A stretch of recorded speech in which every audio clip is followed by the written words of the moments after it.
So hi everybody, I'm Stacy Beaugh with Strategic by Nature. We're based in Durango, and we work with groups, whether they're nonprofits or government agencies or collaborations that focus on natural resources, water, land, and try and help them achieve successful outcomes. So appreciate being invited up here and look forward to introducing the panel. So today we have a great lineup for you.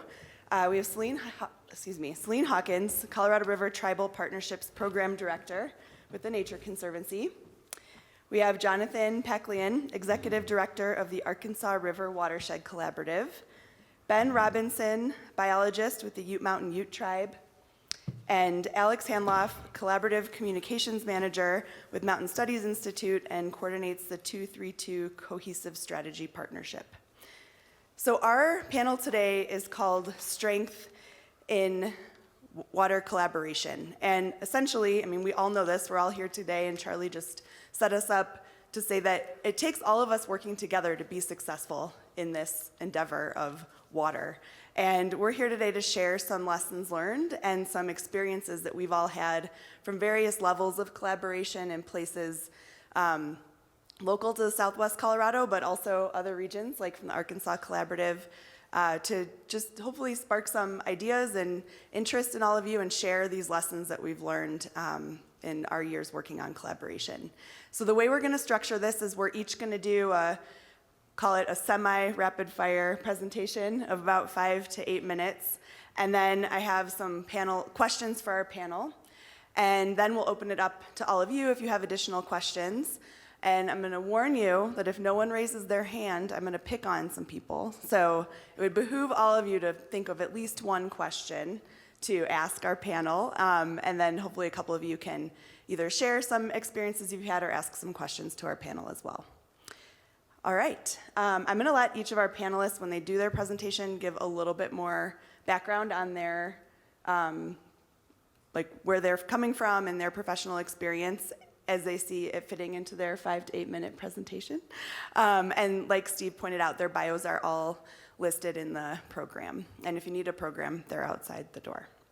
All right, well, I'm going to get us started with our first presentation, and this is about the water conservation. And I'm dropping. It's telling me I need to use it. The Water Conservation and Infrastructure Partnership that Southwestern Water Conservation District is pursuing. My team is involved in supporting the grant writing and the project management of getting this partnership off the ground. The team of people that are involved in this is quite large. Steve mentioned the SWCD staff, the board, and their support of making this happen. We also have Carrie Paget here in the front. She's the community navigator.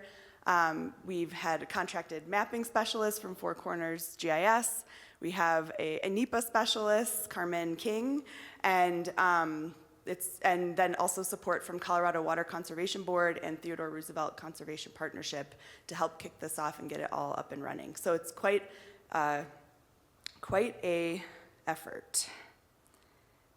Okay.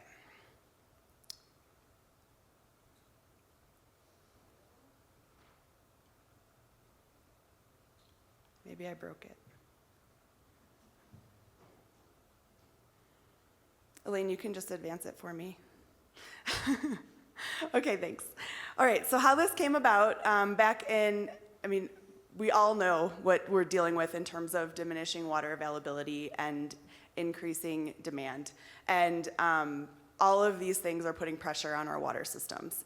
In 2024, there was unprecedented federal and state water funding available. And so Southwestern Water Conservation District said, how can we leverage this and maximize this opportunity for our basin? We have a lot of projects we know we need to get done. We've done a lot of information gathering. What can we do to make sure we're getting this funding here? So that was the beginning of the Water Conservation Infrastructure Partnership. Next slide, please.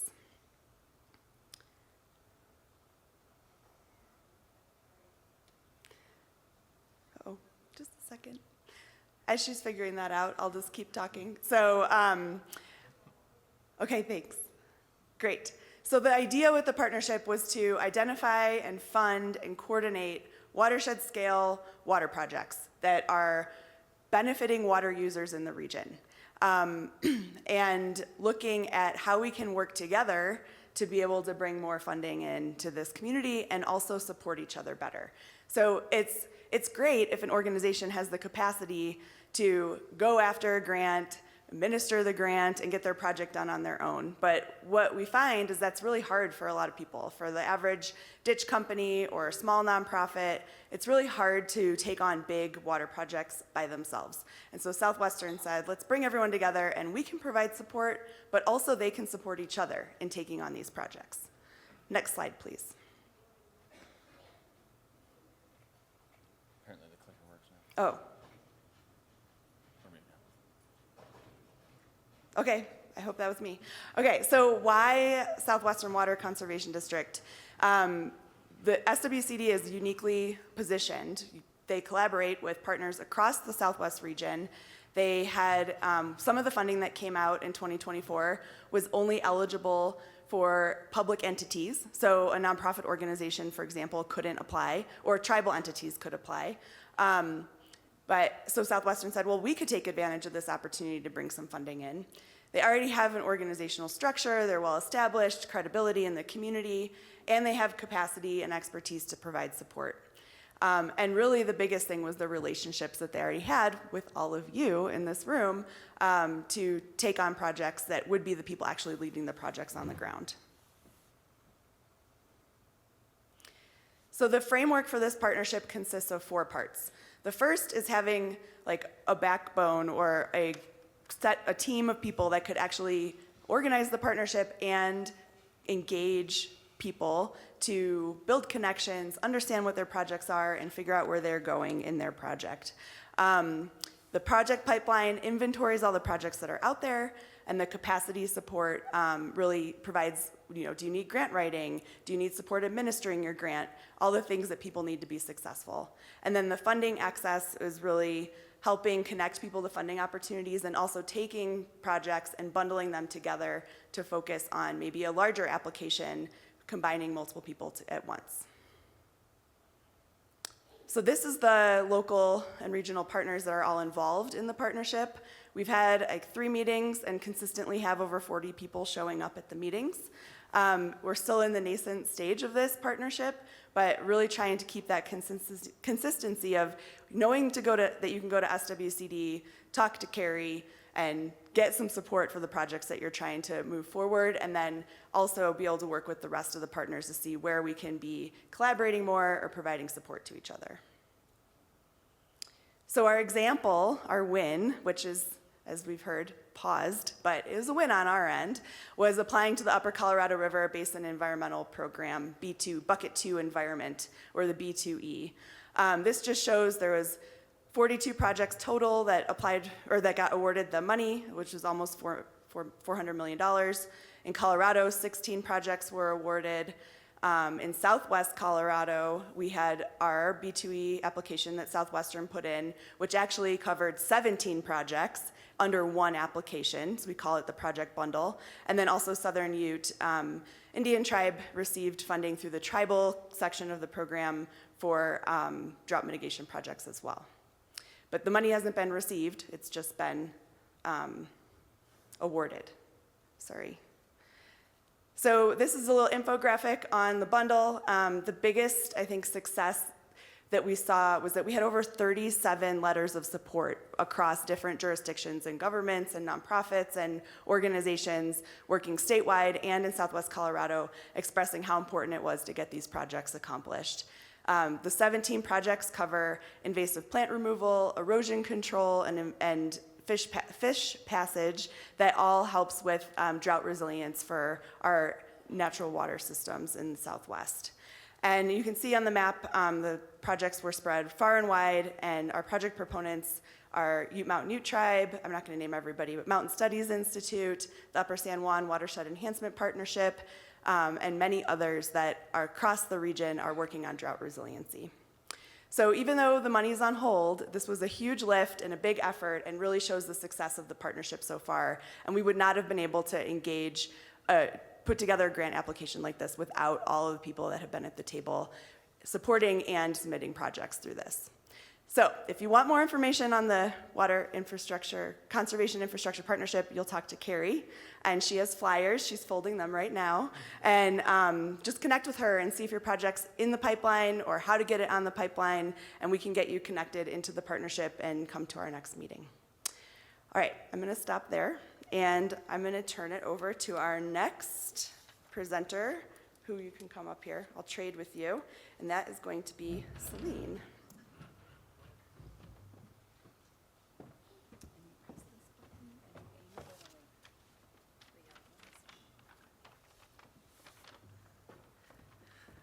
Well, good morning. I'm Celene Hawkins, and I'm so glad to be here with you all today. As many of you know, I worked my early career here both for the Ute Mountain Ute Tribe and working for the Nature Conservancy doing work on the ground. I'm now doing work at the Colorado River Basin level, and I'll talk a little bit about cross-boundary, tribal, and other collaborations. But where I want to start today in introducing myself is to actually talk about my childhood. I grew up in northeastern California in a landscape somewhat similar to here, right on the edge of the Great Basin and the Sierra Nevada mountains. And at the time that I was growing up, my rural community was really struggling with a transition from the timber industry into recreation. We had some pretty wicked problems with endangered species, with the industry changing in the area. And I had the privilege to sit at my grandparents' kitchen table with some of the founding members of the Quincy Library Group, which was one of the first multi-stakeholder collaborations that really tackled a really challenging issue. And I think my exposure to watching the people who were working so hard in their local community to help transition economies, to help work on natural resource issues and do it in a collaborative way really is in the DNA of who I am as a conservation practitioner. So even though I am an attorney by training and I have certainly spent my years in water court, the space that I keep returning to is multi-stakeholder collaboration. But now I do it in the Colorado River Basin. So we all, I think in this room, live or work in the Colorado River Basin on issues. And this basin is under extraordinary stress right now. And sorry, this slide may not be lining up perfectly today, but this is a huge basin. There are at least 40 million people who are dependent on the health and functioning of this basin. It crosses state, tribal, and country lines. And I would say at scale, we are really struggling with water stress in this basin. And I don't think that's news for anybody in this room because we live in not only in the headwaters of this basin, but in what I think of as the sort of center for a changing climate and how drought is affecting the basin.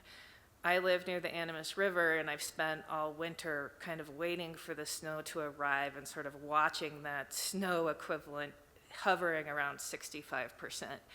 And I think collectively, we're all going into this summer with quite a bit of angst about what our water supply is going to look like, how our irrigators and ranchers are going to weather the summer, what recreation is going to look like this summer, and the health of our forests and rivers. So I think we experience it here every day, and this is happening at scale through the Colorado River Basin. And that's a bummer, and that's really scary. But what I want to talk about today is that I think our path through is really based on local collaboration. I don't want to steal the thunder of our commissioner and our UCRC person, Chuck Cullum, who is going to talk about Colorado River issues later, but there is no top-down solution for what we're experiencing in the Colorado River Basin. The work that we will actually do to make our communities, our farms and ranches, and our rivers more sustainable is likely going to happen through local action and collaborative action throughout the Colorado River Basin. So I'm really excited to share with you some thoughts that I have about how we're going to do this work together. So when I think about why we collaborate, and I have worked on local collaborations, I have worked on collaborations that cross state lines. I am working on a project that I'll describe in a minute that involves both a state and a tribal partner. And I was really thinking about sort of why do we spend time collaborating? Couldn't we just do this work by ourselves? And I have a few thoughts about why we collaborate together. One is that I don't know anybody in a local organization, tribal organization, state agency, or federal agency that feels like they have the staff capacity to figure this out and do everything by themselves. We're all really busy and strapped, and I think that collaboration helps us focus on what's actually going to work. I've also learned, and particularly through some of the early stream and watershed management planning processes here in southwestern Colorado, that you need to focus on projects that the community is actually going to support. And that matters for whether you can actually do the projects, but also for the durability of these projects. A lot of the work that we're going to do here is going to require agreements on who's going to operate infrastructure. We're going to have ongoing work in certain areas of restoring our rivers. And so we really, this work is only going to be as good as what we can agree on together. And then the final thing that I think about is, as a conservation practitioner and someone who's worked on projects on the ground, I have made a ton of mistakes and had failures in my career. And it's good to share things that didn't work so people don't try them again if they're going to fail. So I think part of collaboration is really learning from each other, learning both what has worked, what hasn't worked in other places, and finding our path forward together.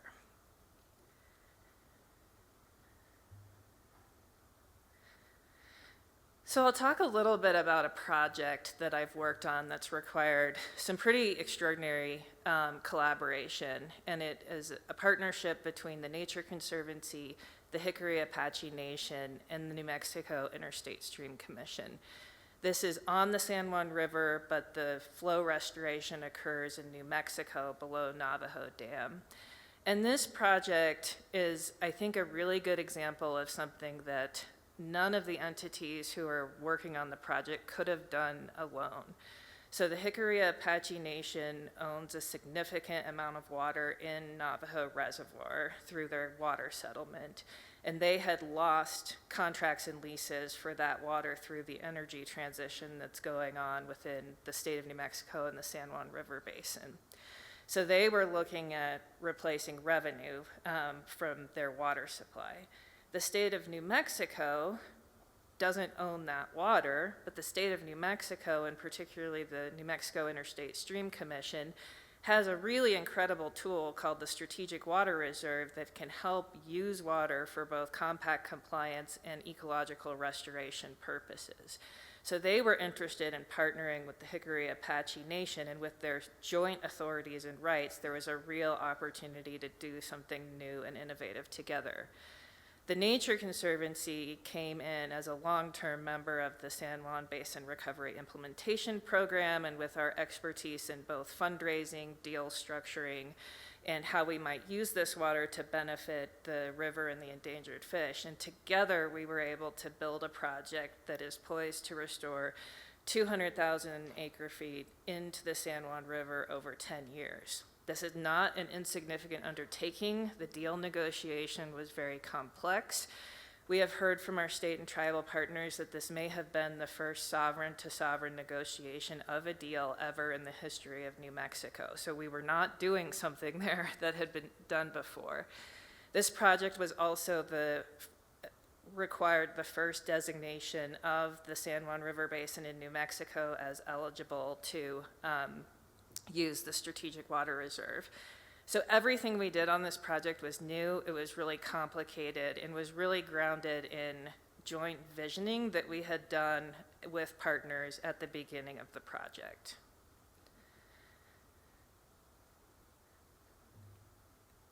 I think I'm missing a slide, hold on. I'll just talk you through the last thing without the slide. So my final note, I spent some time last year working with some facilitators who work on really wicked problems and radical collaboration. And one thing that I really focused on with them that I wanted to share with you all today is that sometimes when we're in collaborative processes, we want to get to the end solution really quickly. We're busy, we want the planning process to go forward, and we want to come out with a solution. But what I learned from some of these facilitators who work on really hard problems is that it's more important to make sure you have the discussion about vision and values first, and make sure that you actually have agreement on what problem you're trying to solve before you try to do the solutions. So that's really something that I've carried with me in this work. And thank you. And Stacy, should I pass it back to you? Ben. All right. Well, I will pass it to my colleague Ben from the Ute Mountain Ute Tribe.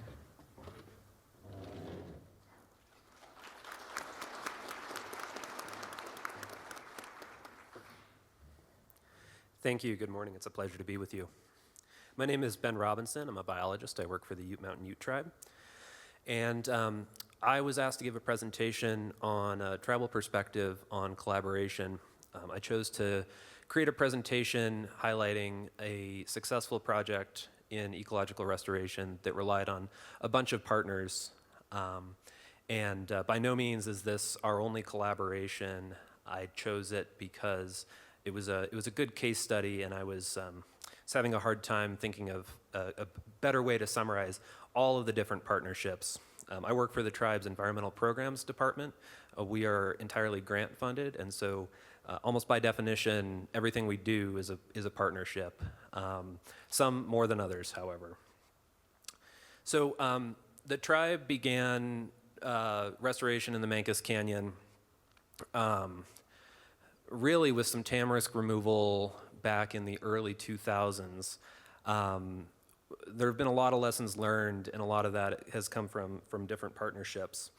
The goal is to save a threatened riparian corridor. Riparian areas, they provide a lot of services. Those are ecological services, fish and wildlife habitat, but also services to water users, better water quality, attenuation of high flood events. And the Mancos Canyon in particular is degraded because of dewatering. Upstream dams and diversions have altered the hydrograph. Invasive phreatophytes, or tamarisk in particular, Russian olive also fits into that category, but we really deal with tamarisk in the Mancos Canyon.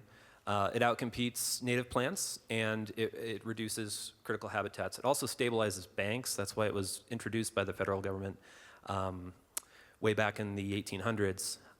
And coupled with dewatering, it has led to channelization. Basically, the river continues to cut a deeper and deeper course for itself. That's increased by the altered hydrograph and grazing pressure and invasive species. Of course, that has led to a disconnected floodplain. We no longer have areas in the Mancos Canyon that historically would have been floodplain that are flooded, even in very high flow events like 2023. We observe very little floodplain connection. And the result of that is there's little to no recruitment of cottonwoods and other riparian species that are culturally important to the Ute people. That has given us, it was alarming to see that, because it means that some of those cottonwood galleries may age out. Cottonwoods don't live forever, and they need those young recruits to come in. So we really started, and my predecessor, Hannah Ertl, really started a project that was very ambitious in ecological restoration in the Mancos Canyon to try and support those native riparian plants that were important. And then, I've got an arrow on the bottom here. This is not a one-way flow. This is a positive feedback cycle that goes back and forth, right? We get a disconnected floodplain that ends up serving the phreatophytes better than the invasive plants because they have a deeper root system and their competitive advantage gets greater. The objectives for this project: engage tribal members in youth and restoration, recruit culturally important plants, control noxious weeds, prevent channel incision and topsoil loss, reconnect abandoned floodplains, increase soil moisture and the water table height, and diversify terrestrial and aquatic wildlife habits, and create climate refugia. The Mancos River frequently runs dry in the hotter months of the year. It is a major tributary of the San Juan River. However, it frequently does not connect with the San Juan River for somewhere on the order of 1 to 3 months every summer. Those pools that exist in the canyon, they provide a refuge for fish and other wildlife that would they would be extirpated from the Mancos River without them. And so that climate refugia is really important when we're thinking about resiliency moving forward. Restoration is a long-term commitment. It takes a lot of money and time. Our general approach has been to remove and treat tamarisk, treat the herbaceous weeds that follow after that sunlight hits the soil, and install in-stream structures that restore the eco-hydrological function. Plant and seed after that, when we're actually dealing with a connected floodplain, and then manage other uses such as recreation and livestock grazing. And all of those steps require monitoring and maintenance. So hopefully you get a sense of just what a heavy lift this restoration can be and how expensive this can be per acre. Partners really make it possible, and in this particular case, the project would not have been successful without our partners. They brought needed capacity for research and monitoring, for grant writing and grant administration, project planning and permitting, implementation, providing labor, and technical assistance in how we designed and laid out those structures. And overall, planting and seeding, not just the in-stream structures. Here's a list of the partners that have been involved in the Mancos Canyon restoration, and I had a little pie chart there to break down their affiliation. Half of the project partners are non-governmental organizations. They're classified as private. We have a handful of local organizations, such as Mancos Conservation District. We also have strong partners in the state government, Colorado Parks and Wildlife, Great Outdoors Colorado, and the federal government as well, U.S. Fish and Wildlife Service, Natural Resource Conservation Service, and others. This is pretty common across our projects that we have a split of this type of project partners. Private organizations really do fill a needed gap. We have been, presented with the opportunity for some unprecedented state and federal funding, but I think, what we've been experiencing in the last several months really highlights the importance of funding that maybe is not dependent on election cycles. And with that, I'll close. I'd like to thank Chairman Hart of the Ute Mountain Ute Tribe and the rest of the Tribal Council for their continued support of these projects and partnerships. I'd like to thank Farley Ketchum Sr., my colleague, as well as Regina White Skunk Lopez, Veronica Cuthair, Tribal Parks Director, for their continued traditional ecological knowledge and support of these projects. The Ute Mountain Ute Fuels crew, my supervisor, Scott Clove, for his patience with me.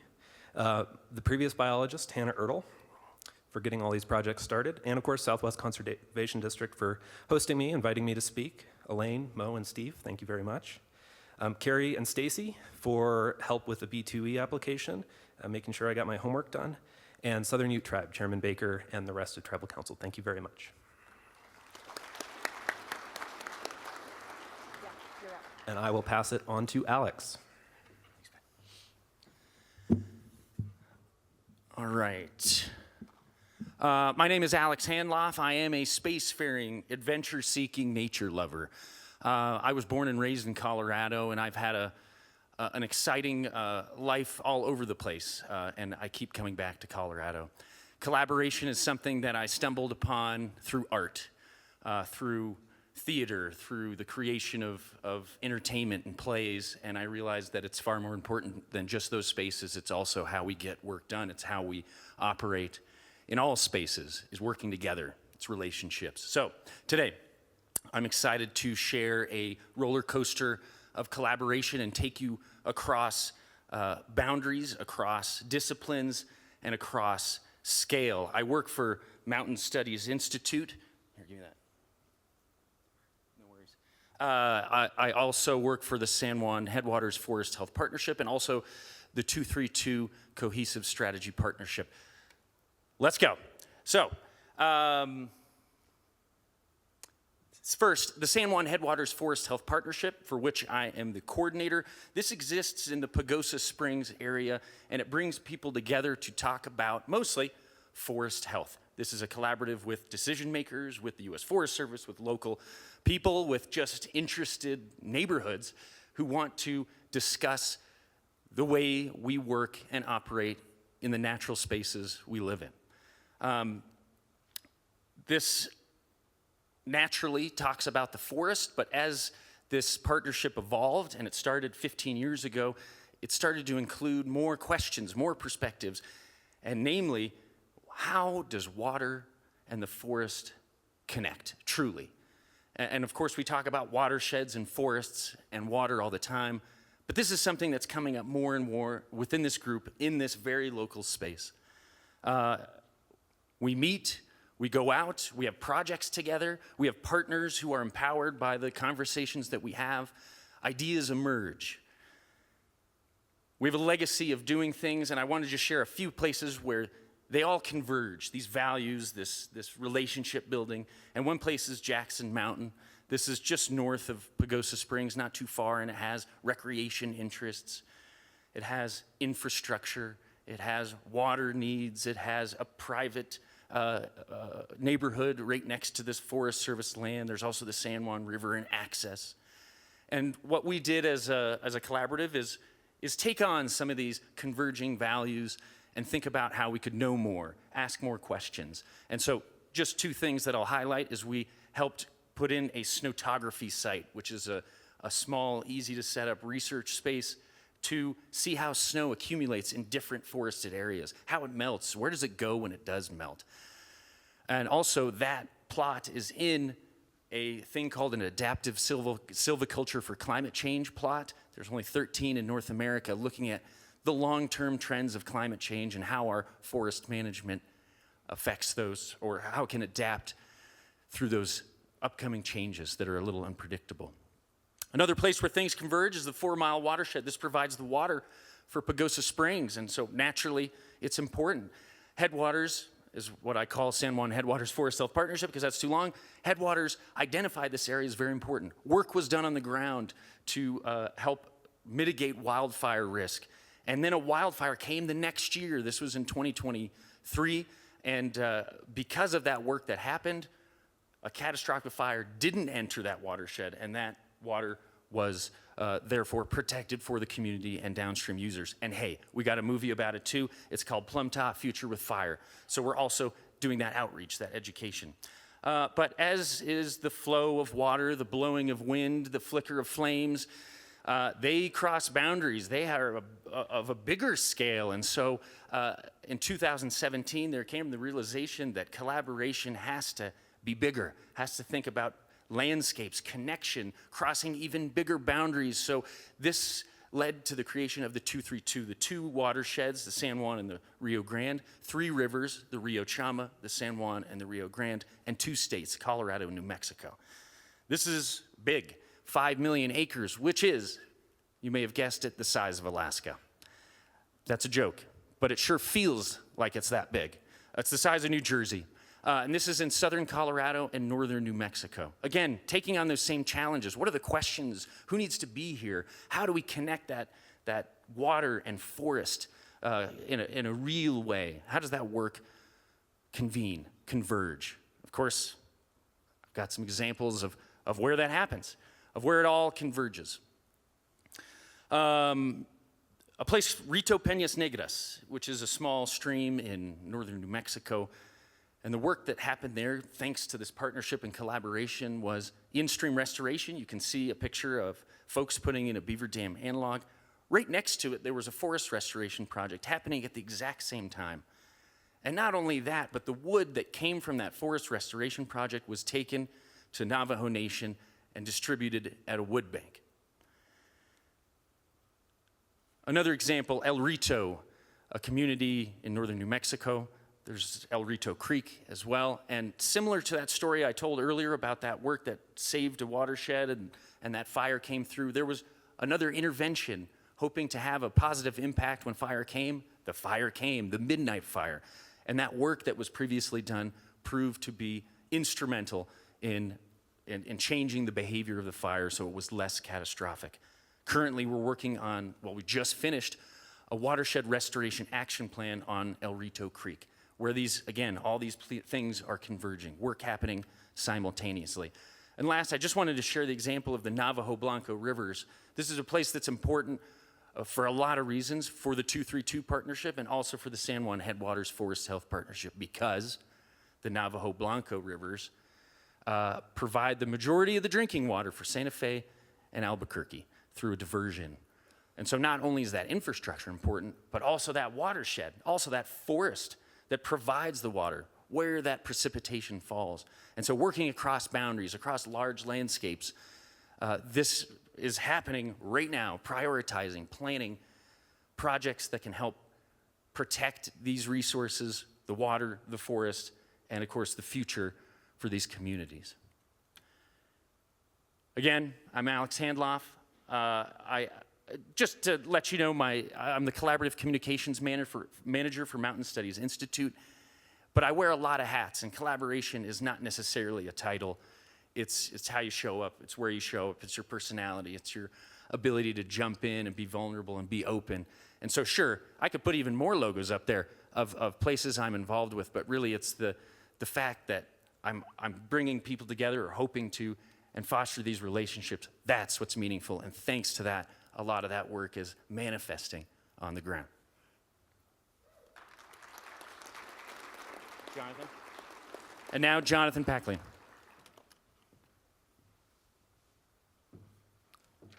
Thank you, Alex.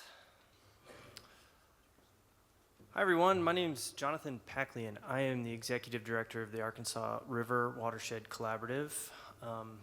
Thank you for welcoming me here today. We don't get over to this end of Colorado as much as I'd like, and I really want to thank the district for inviting me here and the opportunity to talk about some of our work. And I'm going to talk about a couple things. Obviously, collaboration, as I like to say, collaborative is in our name. So I'm also going to talk about a case study. Here we have California Gulch. And the reason I chose this is because I think there are a lot of similarities to your area, your headwaters, your mining legacy. This is our very own Superfund site in Lake County, Colorado, and I think it's a good example of the collaborative work that we've done. And so just a little bit about our collaborative. Uniquely, we were formed out of the Arkansas Basin Roundtable. We're a 501c3 nonprofit, but we have that foot in the door of the roundtable. So we're always present, we're always thinking about our membership, and also the majority of my board is made up of executive team folks from the roundtable. So, and we work on all sorts of different projects. We're, like Alex and some of these other folks, we are active in the wildfire space, post-fire. That's one of the reasons we were formed in 2016, 2017, was to respond to some major fires in our basin. There's other things happening, infrastructure, water quality, too many to name. This is directly from our website, as you can probably tell by the Learn More button, but please visit it if you can. The reason I put this up is just it helps organize our different groups of work, our different components. Watershed health and resiliency, that's where a lot of our pre-fire mitigation work goes. Obviously, post-fire is pretty self-explanatory. And partnerships and collaborations, that's a whole program of work for us. So it's a big basin. It's a quarter of the state of Colorado. So we can't be everywhere. I have a small staff, right? So we either serve on leadership committees or teams with other collaborative groups, or We help start other groups, or we just are a little hands-off if there's a group operating in that area. So it allows us to move about the basin in a way that makes sense. So I want to talk a little bit about this case study and Lake County. I don't have enough time to talk about this entire program, but basically it's the Natural Resources Damages Program is an infusion of money, settlement money that goes back to repairing the damages to these natural resources in particular areas. And so it's fairly targeted dollars. And in this case, there was an RFP for the Arkansas, in the upper Arkansas. So, no, there we go. You got a sneak preview of our culvert work, but this is a complicated map, but I do want to orient you a little bit to Lake County, the headwaters of the Arkansas. And then the other part of this I want to explain to you is there's three main parts of this project, and they're all important, and I think they're all great on their own if we were to do each individual project, but I think they're better if we do them together. So we have mine reclamation, we've got upland work, uplands meaning forest health, fuels mitigation, and we have crossings, those culverts, which we're going to do 7 of. And so each one is important, of course, but I think if we're doing them comprehensively together, we can do a lot better. So,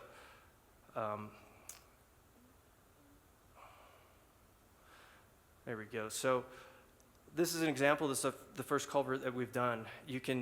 There's nothing like a before and after photo, right, of aging infrastructure. The culvert was falling apart. The bridge was falling apart. It's been on the county's list for years. And what we really needed was an infusion of cash to just do many of them all at once. And so this is the first one. We're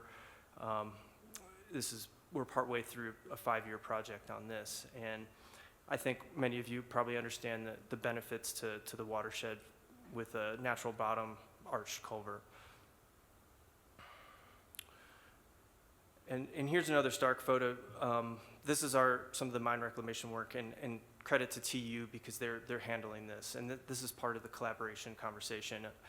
We don't have the expertise in the mine reclamation, but TU does.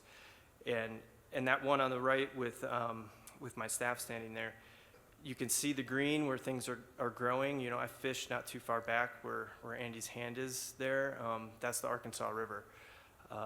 And if you wander off the beaten path, you can find places like this. We call these fluvial tailings. And so these are contaminated deposits that have moved through the watershed, and they've moved down from upstream. And they're still so contaminated that pretty much nothing grows there. So it's not looking great, but we're determined to remedy that. And then there's another mine higher up that we're working on as well. And this is another example of how these things come together, right? The people come together, the projects come together. We've got DRMS there sanding out some mine waste. And the diagram is illustrating what I want to tell you about is interaction between fire and, legacy mining. We could have a serious issue here. You can see it pretty much overstocked forest behind our friend there. What happens if there's a really bad fire and we get mobilized mine waste, deposits, not to mention underground workings with increased flow through them, we can have a serious problem. So that's why we're working on the uplands. We're doing forestry. We're trying to lower that risk of catastrophic wildfire while doing mine reclamation work.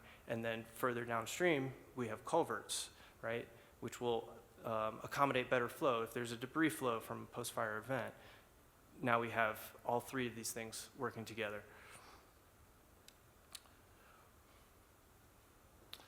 So I'd be remiss if I didn't mention all the people that are involved in this. And ideally, there'd be some sort of Venn diagram, right, that's overlapping all these things, but instead you just get a list. So I mentioned Trout Unlimited, a big part of that, handling mines and reclamation. Lake County, working with the culverts, doing heavy machine operation. U.S. Forest Service, we're working on some of their managed lands, doing fuels mitigation.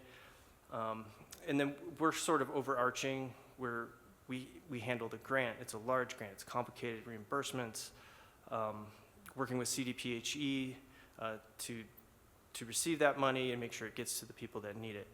And then more, too many to name. And then there's me, just holding a trout. I just figured why not, because there's too many words on this. So this is Colorado, and it reminds me of why we're doing this. And I think that's it. So thank you so much, everyone. I think that's it for our panel. Thanks. All right, well, let's give one more hand to everybody for their presentations. And now we're going to get into the hard questions. So I'm going to jump around a little bit, just to warn you guys, and you might need to turn your mics on. So we just heard perspectives on why collaboration is important, what's bringing people together, and we're going to dig into that a little bit more for all of you. So the first question we have, and just a reminder, this is where you need to jot down your questions, because in a couple minutes I'll ask if you have any, and we'll have the mics running around. So the first question is, can you share an example of when collaboration has led to innovation? And we'll go ahead and start down at that end of the table with Johnathan. Oh, sure. So I think it's, especially with this example that I just showed, our operations have improved drastically because they had to. And that operations can include a lot of different things, but being more organized, having better systems, because we can't make a mistake when we need to buy a $100,000 culvert, and we need to make sure that culvert and that money gets to the place that it needs to be. Great, thanks. Alex? The one that comes to mind for me, which is sort of emblematic of a lot of the work that the 232 does, is it was called the Bighorn State Line Prescribed Burn. So this was a burn that crossed Forest Service regions, across national forests, and of course across the state line, the fire. It wasn't hard for the fire to do that, the fire itself, but for us to pull it off, for humans to pull it off, was just amazingly difficult. And without those relationships being built and the creative nature of some of the meetings, I don't think people would have taken that on. And that sort of pushed a lot of the barriers away, but they come back, and we're still working on crossing state lines and crossing these boundaries. And it's always innovating ways to do it, because boy, are they resilient, those boundaries. Just the other day, a quick example, I was talking to folks in New Mexico who are working on some watershed restoration planning, and folks in the neighboring county in Colorado doing something incredibly similar, and they had no idea that they were doing it together. And of course, that stream crosses the state line. And so continuing to remind and connect people, I think, is something that's continuing to be innovated and will have to, unfortunately, for a while. Great, thanks. Celene? So I already talked about the Hickory Apache Nation and New Mexico Interstate Stream Commission project and how that came together. But for me, one of the trickiest parts of thinking through that project was the role of tribal water within the Colorado River Basin.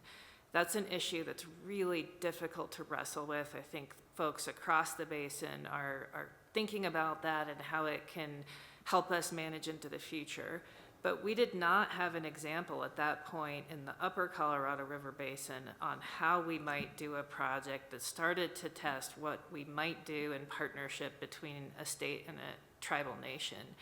And so I think there was a lot of innovation, a lot of thinking about tools and authorities and what might work within the sort of operational guidelines of Navajo Reservoir. So it was not an insignificant undertaking to try something new. And I think that the project is helping folks, at least across the upper Colorado River Basin, think more about the role of tribal water and how it can help us find a more sustainable path to the future. So I'm really excited about the ways that the project has really helped advance thinking in that line. Great, thank you. Ben?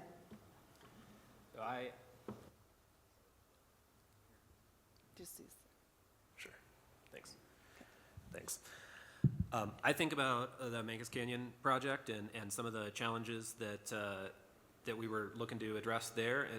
The river is really flashy, and it's hard to think about how we're going to install stream structures that are going to last in a river that, you know, on average runs maybe 10 CFS, and then will flash up to 1,000 in an hour. Not a lot of people have done that kind of work in that system, and there was definitely a lot of trepidation moving into it. Like, are we going to waste our time? The nice thing about low-tech process-based restoration, it's fairly inexpensive. It's not a extreme investment. It's not like, you know, putting a culvert or something like that in. However, you know, we did put our heads together and think about how we can design these structures to withstand these high flow events and still, you know, give us the desired results if those don't appear.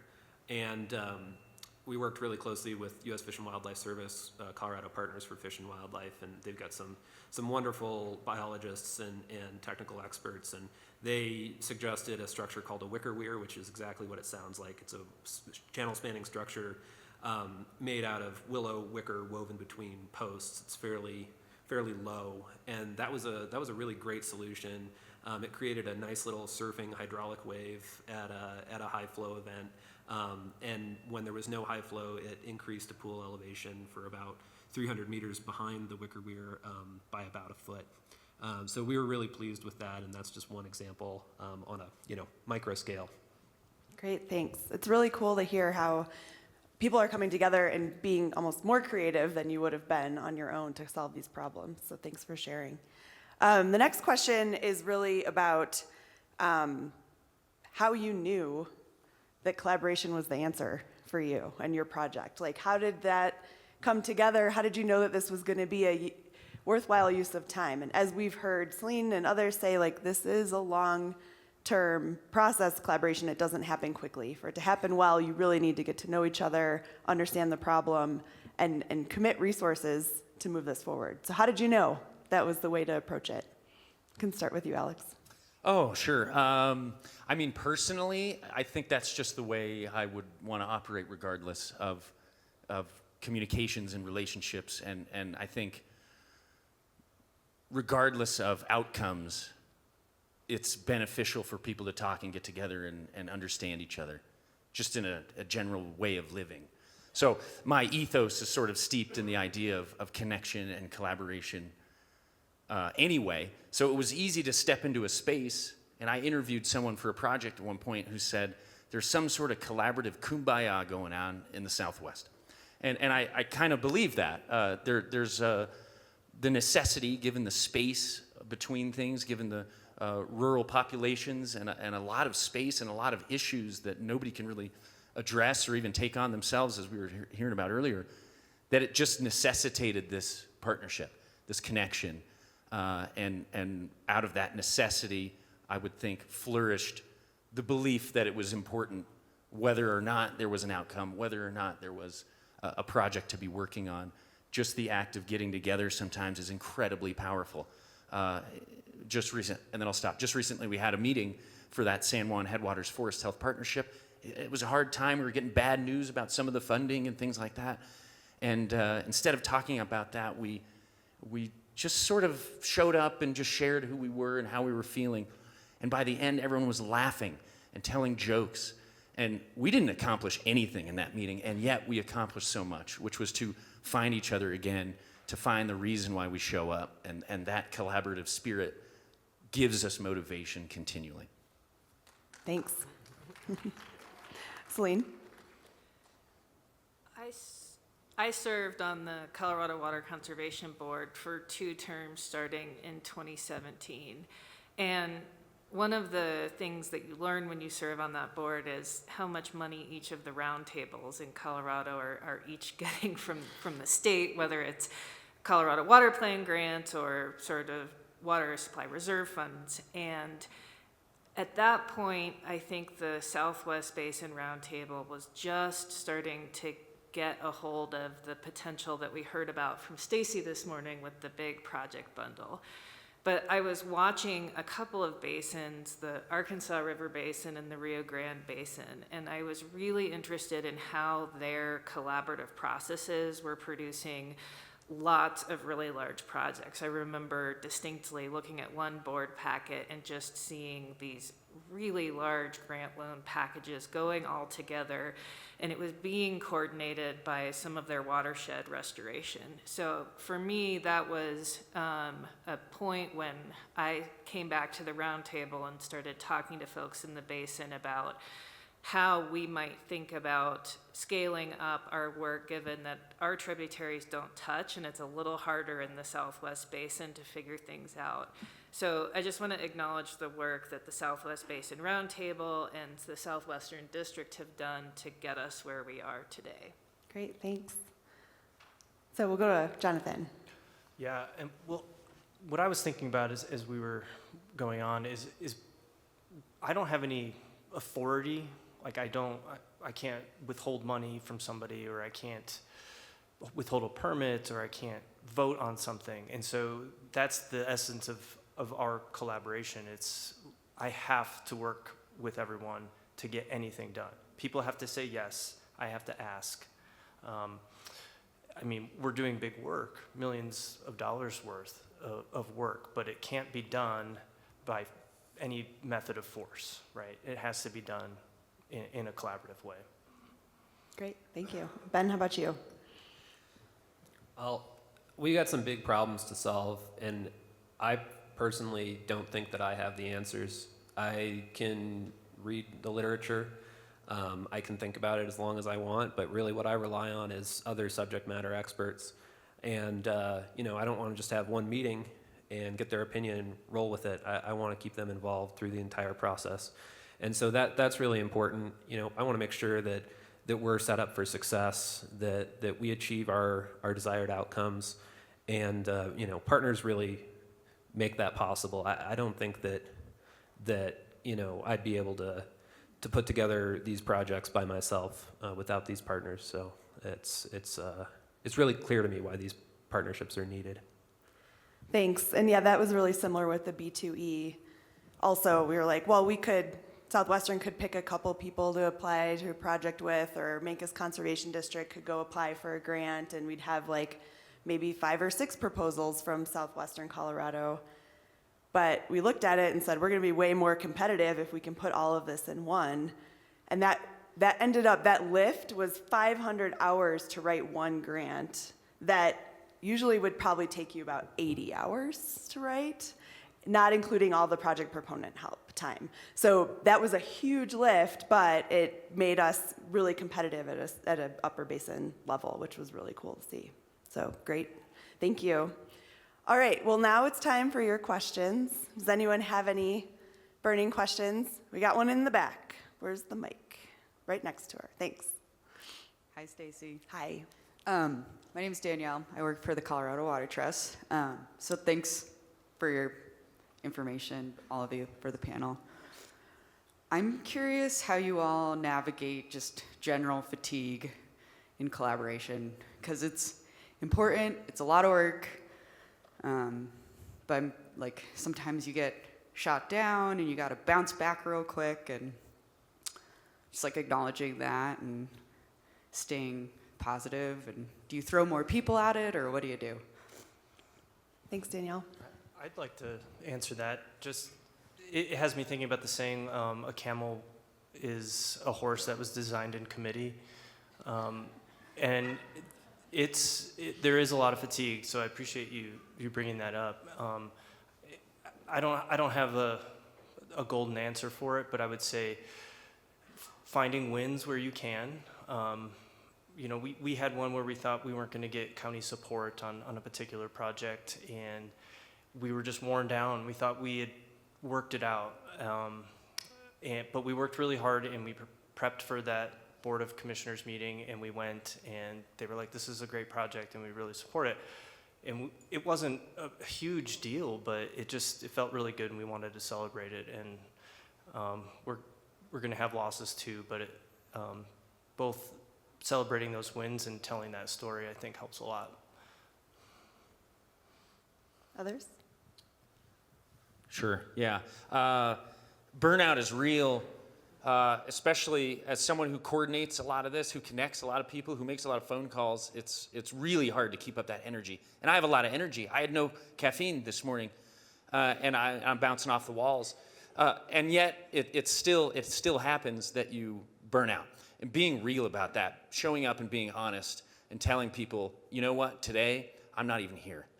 I'm somewhere else. I cannot show up, and allowing people to show up in that same way and be themselves. And maybe one meeting, again, nothing happens. Maybe we just talk about barbecues the whole time. We did last meeting. We're so excited to have a barbecue. And sometimes that's the win. And sometimes that's the way to just keep going, knowing that you don't have to accomplish everything, every meeting or every project. Every field trip has to be amazing. It's just, can we be consistent? Can we know that just knowing each other is often enough? And then, can we eat some barbecue? Yeah, it's important. Thanks, Alex. Celene? I think my answer to that question is, I think we run into the danger of thinking that we should all agree in collaborative processes. And the most successful collaborations I've been to, there's been some point of the collaboration that got pretty stormy. And that's for the problems that we're trying to solve. We should be having disagreements where, as my colleague Marcia Porter Norton, who is now a county commissioner, used to say, hard on issues and soft on people. So I don't shy away at all. And I know that those times are difficult, but I think those can actually be the most important part of collaborations, where we might discover that we don't agree on what the problem is, and we need to figure that out before we start thinking about solutions. And my other observation is that time spent in community and partnership is never wasted time for me, and I don't get burnout. And when we were working on the Upper San Juan Watershed Enhancement Partnership, I had provided some support on the steering committee, and after a planning process and some time during COVID, we all got together and went out on the river. And I hadn't been in my kayak for a while, and I ended up swimming on one of the waterfalls in Mesa Canyon, and I had the whole WEP crew there picking me up out of the river, and I really trusted that they were gonna get me out and back in my boat. So that kind of community building is really important and does not lead to my burnout. Barbecues and river trips. Good. Thanks. Go ahead, Ben. You guys invite me next time? Heck yeah. Just kidding. I think it's really got to be about the work. Partnerships are successful when people show up and are passionate about making a change, and we'll continue to show up even when things get tough. Although, I totally agree with Alex that people need to be allowed to be honest if they're not able to show up and they're only human.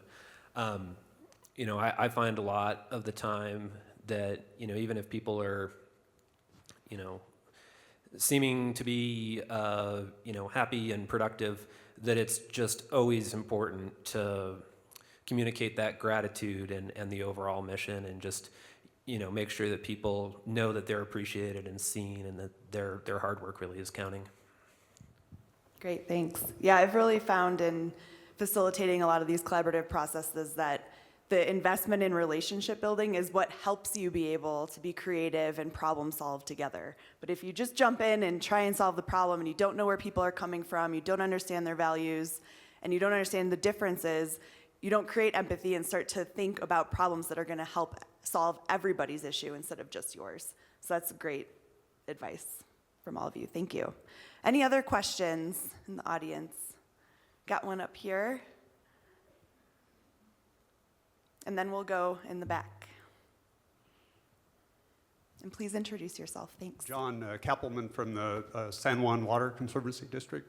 I really appreciated hearing all the success stories today. It really points to a lot of hard work on everybody's part, but I'm wondering if each of you has a particular failure story that has helped you to plan your chart your course forward, and how you have looked at future projects. Thanks for the question. Anyone want to start? Ben. I'll go for it. I mean, I'm not going to list the exact project or partners, and but yeah, things don't always work out sometimes. In my experience, that happens when project goals or missions are at odds with each other. Maybe on the surface, seems like we both want to restore this river together, but maybe in practice, you know, you're looking for something different than Ute Mountain Ute Tribe is. That might be a place where a partnership doesn't move forward. But then also, you know, when we're talking about just these things are difficult, you know, even when we're dealing with partners who are all moving in the same direction. And when things do get a bit emotional, emotive, just stepping back, you know, when things get dramatic and then that drama just keeps coming, right? The emails just keep stacking on top of each other. They go from 5 paragraphs to 7 paragraphs. Like that's time to step back and let this, you know, go into a less emotive space, and you know, hopefully we can come back to the table and realize what our actual goals are there. Thanks, Ben. Celene, do you have one failure story? I do. I was working on a project, this was a number of years ago, and we were working on a infrastructure improvement, and we hit an issue where there was something that happened during the survey and permitting that just made the project untenable for the landowner and rights owner. And at that point, I realized it was time to stop work on that project and find something different to work on with the landowner. And that's really tough to do when you've invested a lot of time and resources, but for me, the buck stops when the rights owner, the water rights and landowner isn't comfortable with it. So it was a good lesson learned that sometimes you just take a step back, and the project that I did end up doing with that landowner was fantastic. Thanks, Celene. Alex? I think one that comes to mind is in the collaborative process itself and setting up that space for everyone to share their truth. And if that space isn't set up, and I won't get into too many details because I don't want to, you know, reveal everything, but if that space isn't set up, you get the impression that everyone is showing their cards when in fact some people might be hiding some and might have a different motive or a different best alternative to a negotiated action agreement or whatever. And so I think there was a space that I was working in where we failed to make that happen, failed to make that container safe and open for everybody, and it led to some contentious actions by some of the partners that led to some relational problems between people, that led to some projects being put on hold, that led to a lot of damage that's still being repaired, the trust that's still being rebuilt, and reminds us as folks who put on these collaboratives and make these spaces that it's never enough almost to remind everyone how important it is, those basic rules of engagement, those basic agreements of why do we show up. And that doesn't mean we're always going to get it perfect, but we'll have more reminders than that one, but it's important to always be reminded and then to act on that and say, no, next time we'll be better. Even if the outcome is the same, we'll be better. Thanks. That acknowledgement and learning, for sure. Johnathan? Of failure, yeah. I mean, how much time do we have left? But I guess most recently, I approached the roundtable, and I was thinking about post-fire. I don't know. Part of it, basically, I didn't get the support that I was hoping for a post-fire proposal. Partly because maybe I didn't formulate it well enough and was a little bit rushed. That's fine. But realizing that there was just a little bit of a gap in that funding, in that program, and wanting to be ready for this coming fire season. And yeah, I walked away from that not feeling great, because I think I wanted to put it down and say, like, well, maybe I won't be able to raise any funding, but I'm feeling better about it now. I want to come back to it, because we'll still get the call. You know, we'll still say, somebody will say, can you help us? And we want to be able to help. And so that's up to me to figure out and polish that a little bit so that we can be ready. You know, memories can be short. We haven't had a really bad fire in our basin in a couple of years. And so it's a little out of mind. So maybe I just need to tell that story a little bit better and go back to these folks and present that in a way that we can help more effectively. Thank you for sharing all of those. All right, our next question was in the back here. Hi, I'm Shara Ragland, and I'm representing the Bonita Peak Mining District Superfund Community Advisory Group, long name. Thanks, everybody, for your insights this morning. I do have a question, though, for Johnathan. You piqued my interest with talking about fire and mining remediation, and I wondered if you could expand on that a little bit, what kinds of partnerships might be really beneficial, because we have remediation going, but we're also probably in a high fire district as well. Certainly. Thank you for the question. Obviously, a lot of it depends on the land ownership, but it shouldn't be a limiting factor because we have really, really mixed land ownership in our project. And so we're talking county, we're talking private, U.S. Forest Service, BLM, just about all of them that you could name. So the way we've had success combining those two things is making it bigger, right? And when you have a patchwork of land ownership, it's much harder. It's easier when it's one land manager, land owner. But if you can present a problem, because you know that these things are going to cross boundaries. But if you say, well, instead of doing 50 acres of fuels mitigation, let's do 500.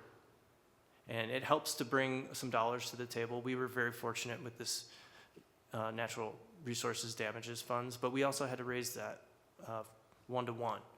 So we had approached the state and other funders, and we said, we're actually going to do 500 acres across this entire region.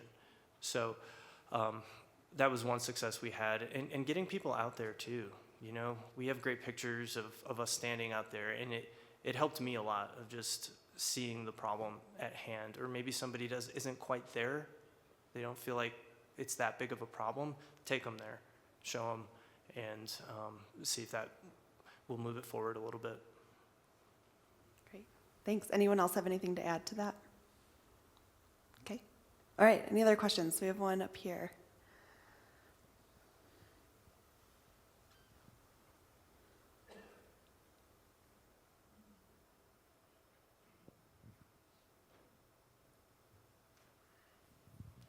Hello, good morning, everyone. My name is Manuel Hart. I'm the tribal chairman for the Ute Mountain Ute Tribe. Welcome to this conference. First, a comment and then a question.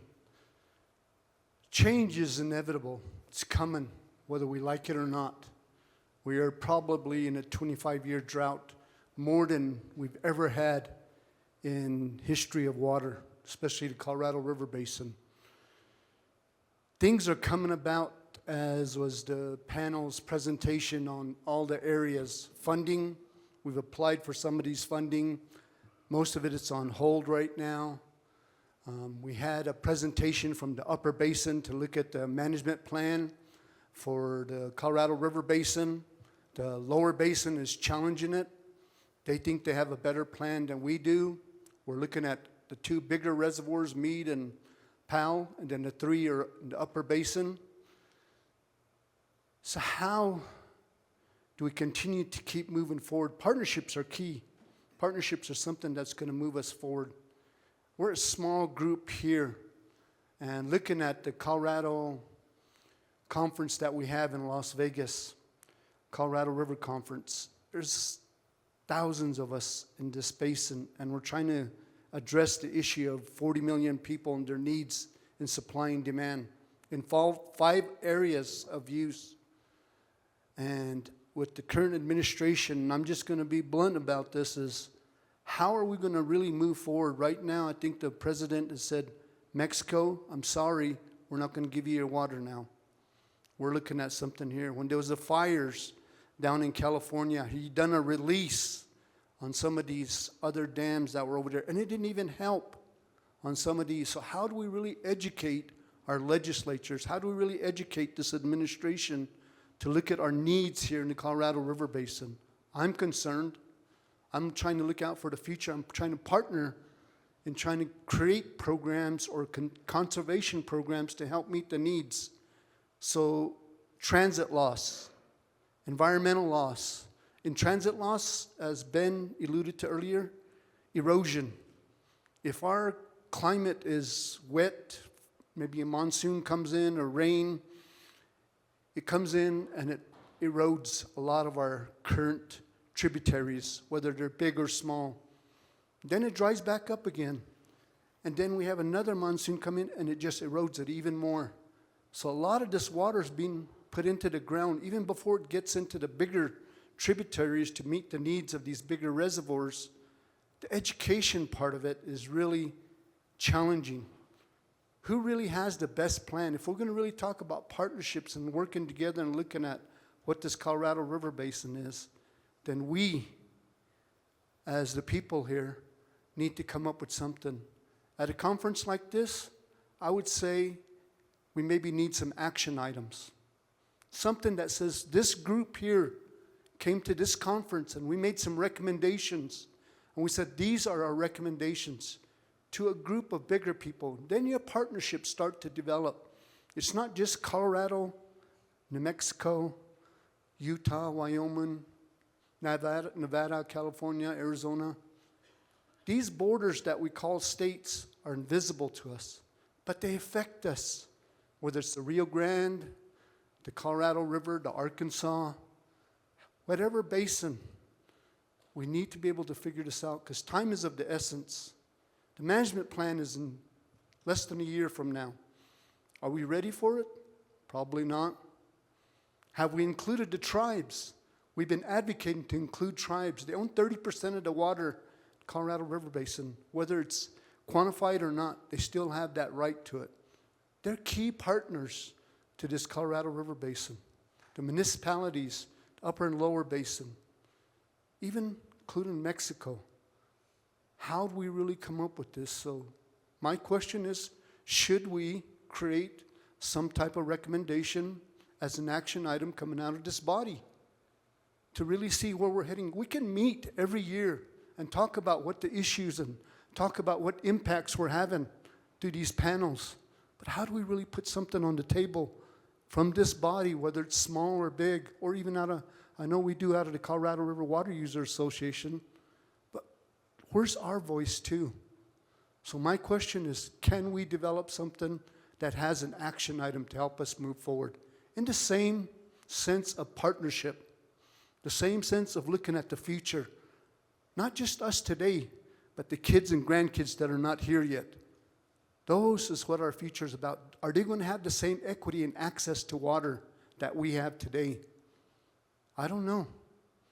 With the way climate change is going and global warming, we have to come to an agreement. Whether we agree or disagree, we have to come to a commonality on how we're going to move forward. So my question to all of you, not just the panel, but all of us, how do we move forward next to tomorrow?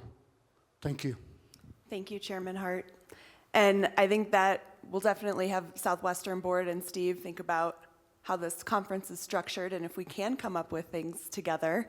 But also it's a challenge to all of you to think about what you can individually do. And I would ask to close out our panel here, kind of building off of that, what are your words of advice or thoughts in terms of how to move these collaborations forward or action items that people can, that are sitting in this room can do to move forward with solving these wicked problems?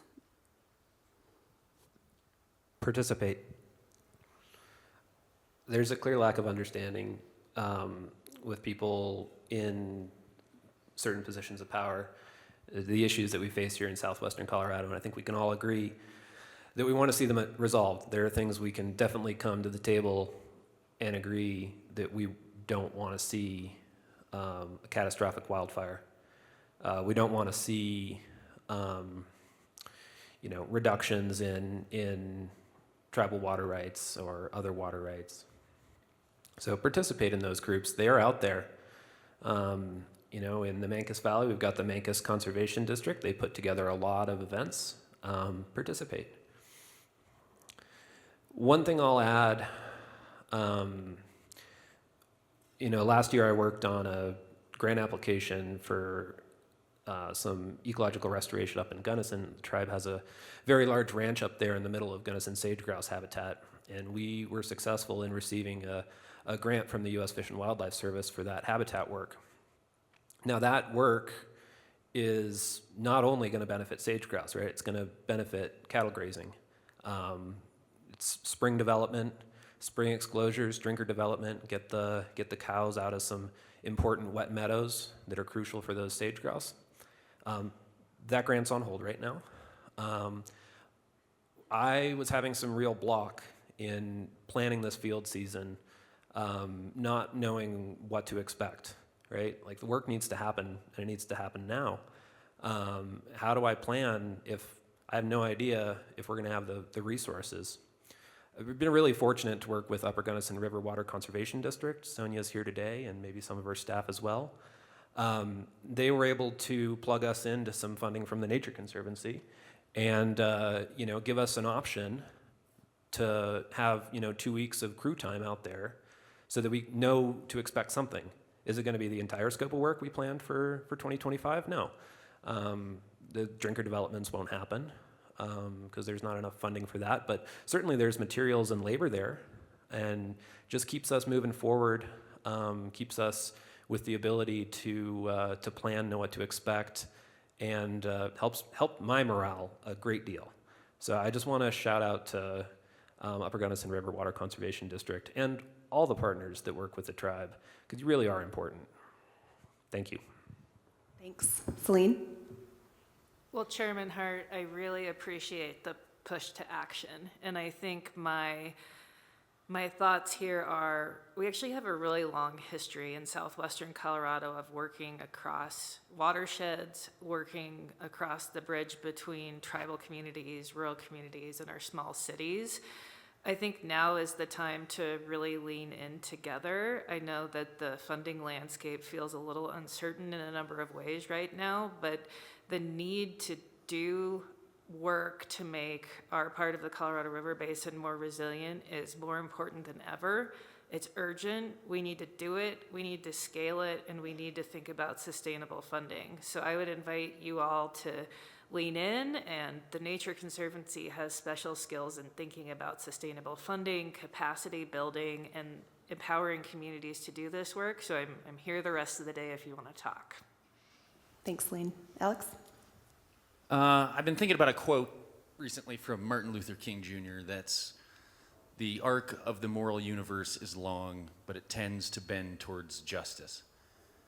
I hope that's true. I think I need to believe that it is true. And this speaks to the nature of the issues that we face, which are bigger than we can really take on, bigger than we can comprehend, and on a time scale that's longer than we can live or sometimes even imagine. And that can render us impotent, make us feel like not doing anything, and yet inaction is the worst thing we can do. Most of the action we will take is not glamorous. Not all of us will be at the front of the pack or with a microphone in hand or saying something incredibly inspirational. It's those small things. It's doing what you can where you can. It's taking part in that slow bend of the moral universe. And so I take solace in the fact that I'm doing what I can. And I can't push myself too hard or I'll break. And so I'm trying to show up where I can with the energy that I have and believing that it's doing something somewhere. And that working together and coming to things like this, and you're right, pushing ourselves to continue to push, to work together, to have a communal voice and think of actions is important. And you're doing a good job of that. You're good at that role. I don't know if I am, but I'm doing what I can. And so that's what I hold on to. Thanks, Alex. Johnathan? Yeah, well said, Alex. Probably not my place to say what this basin does or what comes out of these meetings, but what I can say is it's still important to me personally, and I think our basin, to keep talking with you guys. And I will say it comes up a lot at our meetings too, what's happening here. And it's also 15% of our water portfolio comes from the Colorado. So we're literally connected any way you look at it. And so I think if we can share some of our stories, and if you guys want to come our way and share your stories with us, we would really appreciate it. Thank you. Thank you. And I'll just say that one low-hanging fruit action would be to get connected with Carrie and sign up for the Water Conservation Infrastructure Partnership so we can start working on these things collaboratively and locally together. Well, let's give a huge round of applause to our panelists.